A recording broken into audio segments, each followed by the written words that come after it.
he for she was aiming too high, I felt like, age-wise, and I wanted to focus, especially in the U.S., on talking to younger kids, especially on and that was also when Columbia was dragging around the mattresses, sexual assault, all of that was going on. And I felt like this needs to be talked about before we get to college. Yeah.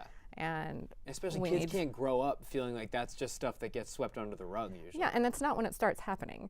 So, I mean, for realistic, it's happening in middle school and it's happening in high school. Yeah. So I was at Sundance with one of my friends who also, she's a nonprofit attorney, and we met while running for office, other story. But we had a mutual friend, and she knew somebody who knew somebody, and they're like, oh, Rowan would love to get involved. She loves he for she. And I was like, who's Rowan? I had no idea, not really my age group. So long story short, like, okay, fine, we'll do a meeting and see.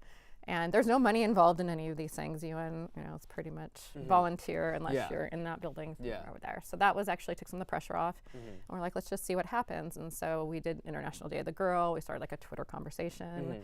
Instagram's a lot harder to have conversation with. She can post things, have a lot of followers, but most of the conversation happened on Twitter. But we had, 8 million talking within the first 4 days of when we launched.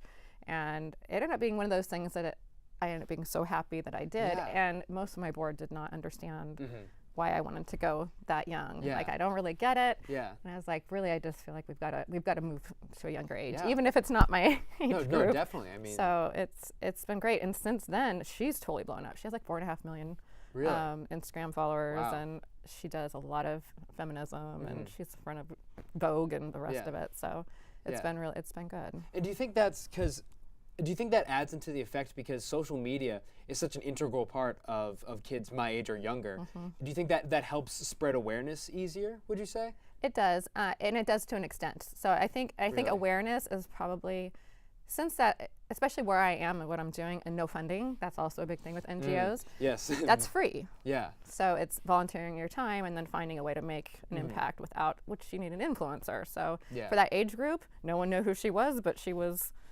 13 years old and had millions of followers. And so that's an impact right there. And it brought in a lot of other people into the conversation. So